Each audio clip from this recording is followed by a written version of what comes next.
In the early hours of the morning, directly off the coast of the city of Veracruz, a liquid petroleum gas carrier is at anchor alongside hundreds of other vessels, all waiting their turn to transit the Panama Canal between the Pacific and the Atlantic Ocean. Some of the ships out here have been holding for weeks to make the crossing, as the transit authority has to significantly limit how many large ships it lets through every day. But on this particular morning, the Japanese fuel carrier, charmingly named Sunny Bright, is skipping the queue and heading straight through. This is because just 2 hours before, the company chartering the vessel, NES Holdings, had bid a record $3.975 million to secure one of the 5 express pass slots on offer for that day, and these special papers allowed this otherwise unremarkable ship to steam straight through like some kind of Disney fastpass. This was, and still is, the highest transit fee ever paid for any tolled route ever in the history of logistics, but it also didn't include everything. On top of this record-breaking fee, the ships still needed to pay the regular passage tolls, which back in 2023 were approximately $1.5 million for a ship of this size. These enormous numbers may have been good in the short term for the nation of Panama, but they exposed a rather simple threat. Global shipping, like everything, follows the path of least resistance. Ships naturally want to flow from where goods are supplied to where they're demanded and back again in the cheapest, quickest, and safest manner possible. Week-long waits, multi-million-dollar transit fees, and even shifting geopolitical trends are all completely antithetical to those goals, and they're combining to undermine the very point of what this incredible infrastructure project was meant to be. If you ask almost anybody why the Panama Canal is important, they'll say something along the lines of, it lets ocean trade routes run through the middle of the American continent rather than diverting all the way around Cape Horn and the treacherous waters of the Drake Passage. Or, to put it as simply as possible, it's a shortcut. Except that today, that's not really the whole story anymore, even if it does seem plainly obvious. The idea of cutting this route through the narrow strip of land connecting the two continents was so intuitive that it dates all the way back to the 1500s, when the conquistador Vasco Núñez del Balboa crossed the isthmus and noted in his journal that a canal could be possible. It is quite possibly the only major infrastructure project in history to gain the approval of both a US president and a Holy Roman Emperor. But 400 years later, when it finally made it off the drawing board and into completion, the trade routes it would be serving had changed quite significantly. Initially dreamt up as a way to quickly ship the treasures of South American colonies back to Europe, it was now primarily serving traffic shipped back and forth between the east and west coast of the United States. Overland railroads were still being developed, and this canal was indeed a massive cut down on the time and danger ships would face when sailing between these two economic hubs. But another century later, in the mid-2020s, the flow and scale of global trade has unsurprisingly changed yet again. Today, the largest source of outbound freight is coming from the ports of China. Last year, China's net exports hit a record high of $1.2 trillion, and approximately 90% of that volume was sent out over the oceans. The largest source of demand for incoming goods is on the east coast of the USA, so if we follow the general flow, ships want to move from here to here with as little resistance as possible. The Panama Canal seems like an obvious route, but hopefully most of you will remember that the world is actually round.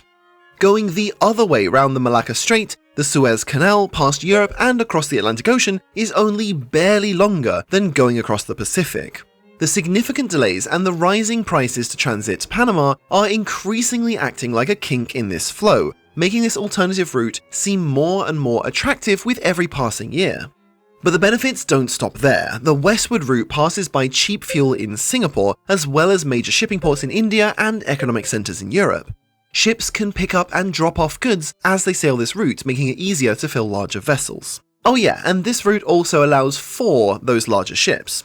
The Panama Canal has been expanded in recent years to keep up with the swelling size of container ships and freighters, and this itself has actually caused serious problems. More on that later. But even with these expansions, the Panama Canal still can't facilitate a new crop of ultra-large container ships that have been produced en masse since 2015.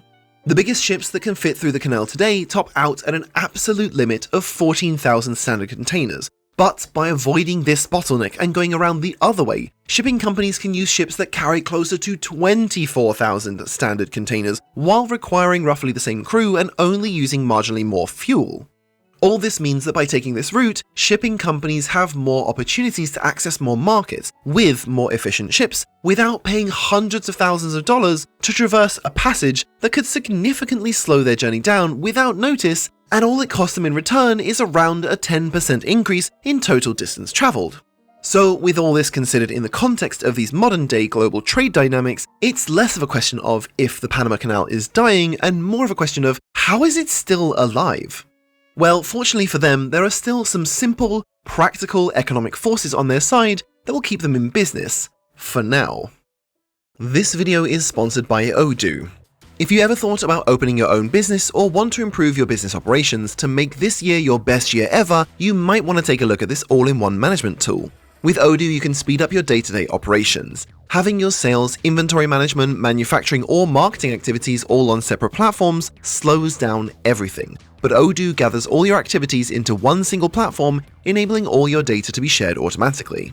As soon as the sale comes through, Odoo apps will work together to instantly reserve stock, create a work order, schedule production, and generate an invoice without needing to do all this manually across different platforms. Odoo tracks inventory levels constantly, so as soon as you need it, you've already got an automated purchase suggestion which you can send to your supplier in one click before materials or stock runs low. And to keep it accessible to your staff, expenses can also be captured with a phone camera, processed by AI, and accounting will handle the rest in their dedicated app. You can just install the apps you need as you go and trim down on complexity and grow at your own pace. Everything just runs faster when all your apps just work together without a hitch. There's no reason not to give it a go, because you can try the full platform for 15 days with no credit card or use one app from their toolbox for free. Use the link below to see how much time you can save by running your entire business with Odoo. Right now in the world, there are two variables that are keeping the flow of global trade moving in just the right way for the Panama Canal. The first is that most East Coast US ports do not yet have the capacity to dock the newest ultra-large container ships coming out of Asia. For now, these behemoths are primarily traveling back and forth between Asia and Europe, so a container taking this route to America would need to be reloaded before it crossed the Pacific. This is certainly not impossible, but loading and unloading adds time, cost, and complexity, swinging the path of least resistance back in Panama's favor. The second variable is that other canal. The Suez Canal doesn't have the same technical limitations that Panama does. It's wider and deeper, so it can facilitate the world's largest ships, and it can handle more than double the number of ships on any given day. On a normal day, 75 ships transit the Suez Canal versus Panama's current hard limit of 35. The Suez also can do more if it really needs to. In 2023, it set an all-time record of 107 crossings in a single 24-hour period. This extra capacity is good for more than just speed and reliability too. It makes a regular passage significantly cheaper. After adding up the extensive list of standardized fees and charges, and including everything from the transit pass itself all the way down to the tugboat fees, it would cost around $1.4 million today to get the largest possible container ship through the Panama Canal, although the official toll book is linked in the sources, so feel free to do your own calculations. The Suez Canal, on the other hand, would cost you around $600,000 for a single passage after rebates, but that fee covers a ship that can haul almost twice as much cargo. The Suez is still a bottleneck, but it's not nearly as restrictive as Panama, technically, except for one thing. It is one of the most unstable regions in the world. Attacks on ships from pirates as well as regional conflicts spilling over onto the oceans have made ships reconsider the passage entirely, opting instead to sail all the way around Africa, a route that carries its own significant risks. At the very least, shipping companies want a good alternative, and Panama offers exactly that, even if under ideal circumstances it can't match the Suez for volume. Now, this has given the Panama Canal some reprieve from its own problems, but it's still not a good position to be in. For such an essential component of the nation's economy, counting on variables that you have no control over isn't a sustainable long-term solution. Unfortunately, it's a hard problem to fix because you have to remember that this modern engineering marvel isn't actually that modern. It was built for a time when ships and trade looked very different and nobody could comprehend just how far we would eventually take things.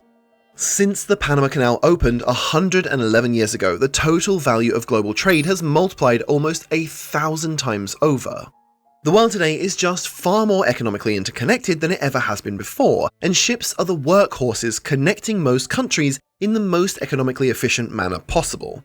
The canal, as well as the nation of Panama itself, have clearly benefited from the massive growth in the industry they serve, but over recent decades it's become clear that they're not equipped to capture all of this growth. From the year 1980, the Panama Canal has more than doubled the amount of freight it handles every year, from around 200 billion gross tons back then to just under 500 billion gross tons today. However, in the same time that freight through the canal doubled, total global freight increased almost 6 times, meaning that either by choice or by circumstance, Panama is seeing a smaller share of the overall traffic. Now, partially this is because shipping companies are exploring alternative routes, but also because Panama is running into the fundamental limits of how many ships it can handle. If you look at the total tonnage handled by the canal, it's increased consistently almost every year since the end of the Second World War, but if you track the number of actual ships passing through it, that's been declining for over 50 years now. The reason is simply that ships are on average getting larger, so even with fewer passengers overall, the volume has managed to increase. You can even see a significant spike in this volume around 2015, which was the result of a massive extension to the canal to accommodate far larger ships.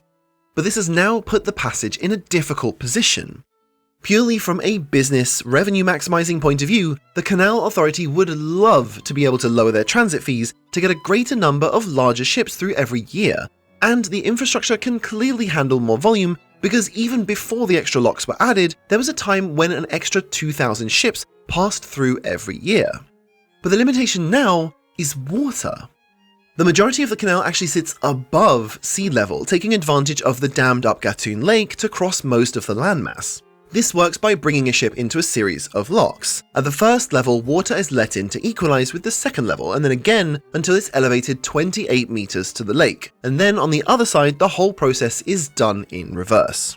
But with each step the water is slowly being lost to the ocean. In general, the only way for 500,000 tons of ship to end up here in the lake is for 500,000 tons of water to end up down here in the ocean.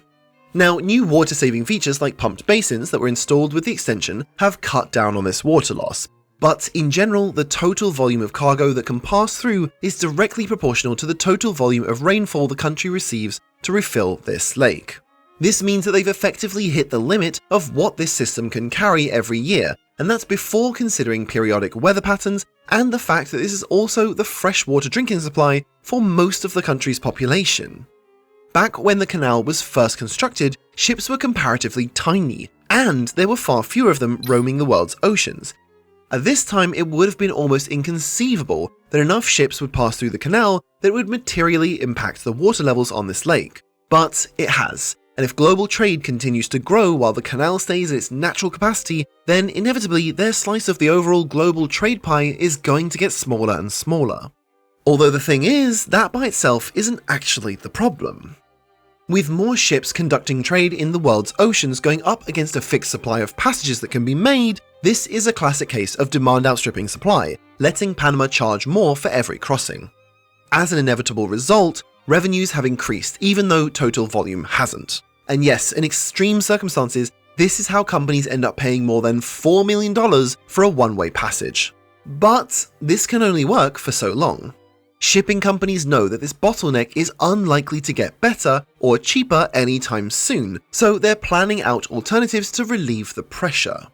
The Panamanian Authority is at the mercy of an economic balancing act. They want enough merchant traffic to keep themselves busy, but not so much that they restrict flow and force companies to invest in alternative routes. Today, thanks to better than expected seasonal rains and the changing of cyclical weather patterns, the canal has capacity for around 36 daily transits. But in 2026, most analysts are predicting it will only reach 33. Partially, this is thanks to US tariffs slowing down import demand, but it's also being caused by companies avoiding the expensive crossing altogether where they can. Weather, political bickering, and consumer preferences may change back and forth in the short term, but the long-term trend is pretty clear. We're doing more trade and we're using bigger ships. The Panama Canal has reached its limit on both. In the past, ships that were too large to fit through the Panama Canal were extremely rare and widely considered to be highly compromised because of just how important this route was. Going right up to this limit was so common that the ships were simply called Panamaxes. Rather creatively, when the canal was extended a decade ago, the new limit for ship sizes was called Neo-Panamaxes. But today, the fact that the canal can't carry enough volume means that these even bigger ships have gone from being rare one-offs to the mainline workhorses of global fleets. Demand has created its own supply, which has, in turn, created its own demand. The canal won't die like so many people have speculated, but if trends continue, it simply cannot practically or physically remain as essential as it once was. Of course, we've only been looking at this whole problem from the perspective of economists. The Panama Canal is also strategically very important for the most powerful navy on the planet, but go and watch this video next to find out why that's far from the only bottleneck they have to worry about.